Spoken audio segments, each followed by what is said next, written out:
سپہر کے 3 بجے ہیں۔ السلام علیکم، یہ ریڈیو پاکستان ہے۔ عرفانہ شاہین سے خبریں سنیے۔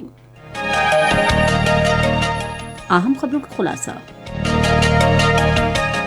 وزیر اعظم کی زیر صدارت اسلام آباد میں وفاقی کابینہ کے اجلاس میں کرونا وائرس کی تازہ ترین صورتحال اور ملک کی مجموعی سیاسی اور اقتصادی صورتحال کا جائزہ لیا جا رہا ہے۔ وزیر تعلیم نے کہا ہے کہ تعلیمی ادارے بند کرنے کا فیصلہ حکومت کی جانب سے جاری کی گئی کرونا وائرس سے بچاؤ کی احتیاطی تدابیر پر عمل درآمد نہ کرنے کی وجہ سے کیا گیا۔ پاکستان نے کہا ہے کہ وہ بھارت کو بے نقاب کرتا رہے گا اور عالمی برادری کو اس کے پروپیگنڈے سے گمراہ نہیں ہونے دے گا۔ ضلع باجوڑ میں سیکیورٹی فورسز نے خفیہ اطلاعات کی بنیاد پر ایک ٹھکانے پر کارروائی کرتے ہوئے دہشت گردوں کے ایک بڑے نیٹ ورک کو تباہ کر دیا اور 2 دہشت گرد سرغنوں کو ہلاک کر دیا۔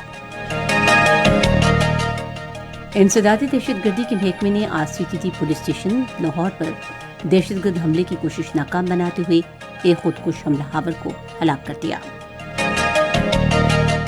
اور افغانستان کے بارے میں ایک اعلیٰ سطح کی کانفرنس جنیوا میں جاری ہے، جس میں فوری جامع اور ملک گیر جنگ بندی پر زور دیا گیا ہے۔ خبریں تفصیل کے ساتھ۔ وفاقی کابینہ کا اجلاس وزیر اعظم عمران خان کی زیر صدارت اسلام آباد میں جاری ہے۔ اجلاس میں کرونا وائرس کی تازہ ترین صورتحال اور اس کا پھیلاؤ روکنے کے لیے کیے جانے والے اقدامات پر غور کیا جا رہا ہے۔ اجلاس میں ملک کی مجموعی سیاسی اور اقتصادی صورتحال کا بھی جائزہ لیا جا رہا ہے۔ وفاقی وزیر تعلیم شفقت محمود نے کہا ہے کہ تعلیمی ادارے بند کرنے کا فیصلہ حکومت کی جانب سے جاری کی گئی کرونا وائرس سے بچاؤ کی احتیاطی تدابیر پر عمل درآمد نہ کرنے کی وجہ سے کیا گیا ہے۔ نجی نیوز چینل سے گفتگو کرتے ہوئے انہوں نے کہا کہ طلباء کی صحت حکومت کی اولین ترجیح ہے اور طلباء اور اساتذہ پر زور دیا کہ کرونا وائرس کو پھیلنے سے روکنے کے لیے حکام کے ساتھ تعاون جاری رکھیں۔ وزیر تعلیم نے یہ بھی کہا کہ طلباء کو بہتری کے لیے خود پر توجہ دینی چاہیے اور کرونا وائرس کی عالمی وبا کے دوران سیکھنا چاہیے۔ انہوں نے کہا کہ آن لائن پلیٹ فارمز کی مدد سے طلباء اپنا سبق دہرا سکتے ہیں، نصابی مشقیں کر کے اپنے اساتذہ سے اس پر ان کا رد عمل بھی لے سکتے ہیں۔ وفاقی وزیر نے کہا کہ national command and operation centre کے اجلاس کے دوران اتفاق رائے سے یہ فیصلہ کیا گیا۔ ملک میں گزشتہ 24 گھنٹے کے دوران کرونا وائرس سے مزید 48 افراد جاں بحق ہو گئے ہیں۔ تازہ ترین اعداد و شمار کے مطابق گزشتہ 24 گھنٹوں کے دوران 39,165 افراد کے ٹیسٹ کیے گئے، جن میں 2,954 افراد کے ٹیسٹ مثبت آئے ہیں۔ کرونا سے صحتیاب ہونے والے افراد کی تعداد 3,31,760 تک پہنچ گئی ہے، جبکہ ملک میں اس وقت کرونا کے مریضوں کی تعداد 40,379 ہے۔ پاکستان نے کہا ہے کہ وہ بھارت کو بے نقاب کرتا رہے گا اور عالمی برادری کو اس کے پروپیگنڈے سے گمراہ نہیں ہونے دے گا۔ پاکستان نے کہا ہے کہ وہ بھارت کو بے نقاب کرنے کا سلسلہ جاری رکھے گا اور عالمی برادری کو اس کے پروپیگنڈے سے گمراہ نہیں ہونے دے گا۔ دفتر خارجہ کے ترجمان زاہد حفیظ چودھری نے آج ایک بیان میں اقوام متحدہ کے انسداد دہشت گردی کے ادارے سمیت عالمی برادری پر زور دیا کہ وہ پاکستان کی جانب سے پیش کیے گئے بھارتی ریاستی دہشت گردی کے ناقابل تردید شواہد پر کارروائی کرے۔ بھارت کی امور خارجہ کی وزارت میں بھارت کے غیر قانونی زیر قبضہ جموں کشمیر کے ضلع نگروٹا میں نام نہاد دہشت گرد حملوں سے متعلق غیر ملکی صحافیوں کے گروپ کو بریفنگ دیتے ہوئے کے حوالے سے ترجمان نے کہا کہ جھوٹی بریفنگ پاکستان کو ایک مرتبہ پھر بھارت کے غیر قانونی زیر قبضہ جموں کشمیر میں کسی مبینہ حملے میں ملوث کرنے کی ایک اور کوشش ہے۔ پاکستان نے جدہ میں پیٹرولیم کی تقسیم کے ٹرمینل پر حوثی باغیوں کی جانب سے میزائل حملے کی شدید مذمت کی ہے۔ دفتر خارجہ کے ترجمان زاہد حفیظ چودھری نے ایک بیان میں کہا کہ پاکستان ایسے حملے فوری روکنے پر زور دیتا ہے جو سعودی عرب کی علاقائی سالمیت اور خود مختاری کی خلاف ورزی ہیں اور بے گناہ شہریوں کی جانوں کے لیے خطرہ ہیں۔ انہوں نے برادر ملک سعودی عرب کی سلامتی اور علاقائی سالمیت کو کسی بھی خطرے کی صورت میں پاکستان کی جانب سے مکمل حمایت اور یکجہتی کا اعادہ کیا۔ ضلع باجوڑ کے گاؤں ٹنگی کے قریب سیکیورٹی فورسز نے خفیہ اطلاعات کی بنیاد پر ایک ٹھکانے پر کارروائی کرتے ہوئے دہشت گردوں کے ایک بڑے نیٹ ورک کو تباہ اور 2 دہشت گرد سرغنوں کو بھی ہلاک کر دیا ہے۔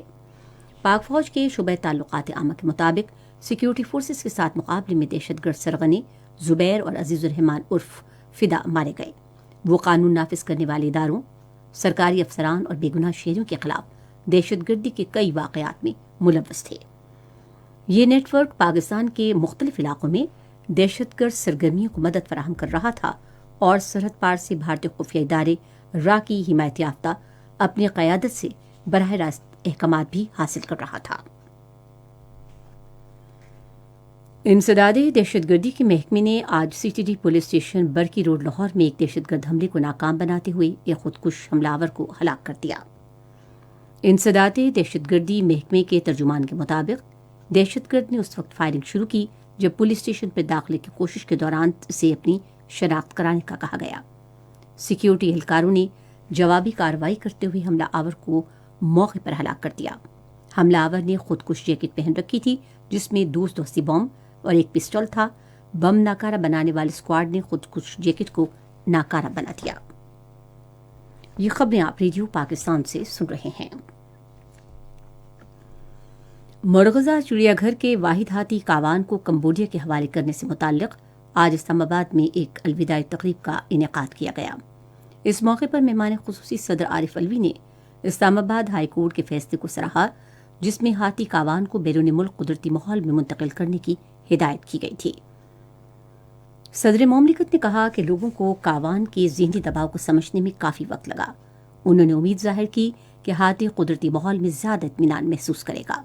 فورٹ پاؤز انٹرنیشنل کے ایک اہلکار نے صدر مملکت کو کاوان کی کمبوڈیا کی پناہ گاہ میں محفوظ منتقلی کے حوالے سے انتظامات کے بارے میں آگاہ کیا۔ اہلکار نے بتایا کہ ہاتھی کو اتوار کے روز لے جایا جائے گا۔ خاتون اول سمینہ الوی، موسمیاتی تبدیلی کے مشیر امین اسلم اور موسمیاتی تبدیلی کی وزیر مملکت سرتاج گل بھی اس موقع پر موجود تھیں۔ اطلاعات و نشریات کے وزیر شبلی فراز نے کہا ہے کہ نواز شریف ان کے صاحبزادوں حسن حسین اور اسحاق ڈار کے پاکستان آنے پر کوئی پابندی نہیں ہے۔ آج ایک ٹویٹ میں انہوں نے کہا کہ انہیں پاکستان آنا چاہیے اور نواز شریف کی والدہ بیگم شمیم اختر کی نماز جنازہ میں شرکت کرنی چاہیے۔ وفاقی وزیر نے کہا کہ ریاستی جبر کے حوالے سے پروپیگنڈا کر کے اس معاملے پر سیاست کی جا رہی ہے۔ بھارت کے غیر قانونی زیر قبضہ جموں کشمیر میں کشمیریوں کو شہید کرنے کا بھارتی ریاستی دہشت گردی کا سلسلہ گزشتہ 70 سال سے زائد عرصے سے جاری ہے۔ کشمیر میڈیا سروس کی جانب سے آج جاری کی گئی ایک رپورٹ میں کہا گیا ہے کہ بھارت نے 5 اگست سن 2019 سے اپنے غیر قانونی زیر قبضہ جموں کشمیر میں ریاستی جبر میں اضافہ کر دیا ہے۔ رپورٹ میں کہا گیا ہے کہ گزشتہ سال 5 اگست سے اب تک مقبوضہ علاقے میں 256 کشمیریوں کو ہلاک کیا جا چکا ہے۔ رپورٹ میں مزید کہا گیا ہے کہ جنوری 1989 سے علاقے میں جدوجہد آزادی کے موجودہ مرحلے کے آغاز سے 31 اکتوبر سن 2020 تک بھارتی فوجیوں نے 95,709 کشمیریوں کو شہید کیا ہے۔ نریندر مودی کی زیر قیادت وسطائی بھارتی حکومت نے گزشتہ 1 سال کے دوران اپنے غیر قانونی زیر قبضہ جموں کشمیر میں ہندو توا ایجنڈے کو بڑھانے کے لیے آرٹیکل 370 کے خاتمے اور زمین اور ڈومیسائل سے متعلق قانون سمیت متعدد ظالمانہ اقدامات کیے ہیں۔ فن لینڈ کے وزیر خارجہ اور جنیوا میں جاری افغانستان سے متعلق اعلیٰ سطح کی کانفرنس کے شریک چیئرمین نے افغانستان میں فوری، جامع اور ملک گیر جنگ بندی اور افغان شہریوں کے تحفظ پر زور دیا ہے۔ گزشتہ چند ماہ کے دوران افغان امن اور مصالحتی کمیٹی میں شامل تمام فریقین کی گزشتہ چند ماہ کے دوران کوششوں کا اعتراف کرتے ہوئے پیکا ہیویسٹو نے کہا کہ یورپی یونین اس عمل کی بھرپور حمایت کرتی ہے۔ ریڈ کراس کی عالمی کمیٹی کے سربراہ پیٹر مینور نے بھی افغان امن عمل کے لیے کی جانے والی کوششوں کی حمایت کی ہے۔ آئندہ 12 گھنٹے کے دوران ملک کے بیشتر حصوں میں موسم ابر آلود رہے گا، تاہم اسلام آباد، پنجاب، بالائی سندھ، بلوچستان، خیبر پختونخوا، گلگت بلتستان اور کشمیر میں بارش اور پہاڑوں پر برف باری کا امکان ہے۔ ادھر کشمیر سمیت نتھیانک گلی، ایوبیا، ٹھنڈیانی اور گلیات میں برف باری کا دوسرا سلسلہ جاری ہے۔ محکمہ موسمیات کے ترجمان نے بتایا کہ اس سال گزشتہ برسوں کی نسبت انتہائی شدید سردی پڑے گی۔ خاص خبروں کا خلاصہ ایک مرتبہ پھر۔ وزیر اعظم کی زیر صدارت اسلام آباد میں وفاقی کابینہ کے اجلاس میں کرونا وائرس کی تازہ ترین صورتحال اور ملک کی مجموعی سیاسی اور اقتصادی صورتحال کا جائزہ لیا جا رہا ہے۔ وزیر تعلیم نے کہا ہے کہ تعلیمی ادارے بند کرنے کا فیصلہ حکومت کی جانب سے جاری کی گئی کرونا وائرس سے بچاؤ کی احتیاطی تدابیر پر عمل درآمد نہ کرنے کی وجہ سے کیا گیا ہے۔ اور افغانستان کے بارے میں ایک اعلیٰ سطح کی کانفرنس جنیوا میں جاری ہے، جس میں فوری جامع اور ملک گیر جنگ بندی پر زور دیا گیا ہے۔ خبریں ختم ہوئیں۔ مزید خبروں اور تجزیوں کے لیے ہماری ویب سائٹ ہے radio.jum.pk اور فیس بک کے link radio Pakistan news official پر آپ ہماری خبروں کی براہ راست ویڈیو اسٹریمنگ بھی ملاحظہ کر سکتے ہیں۔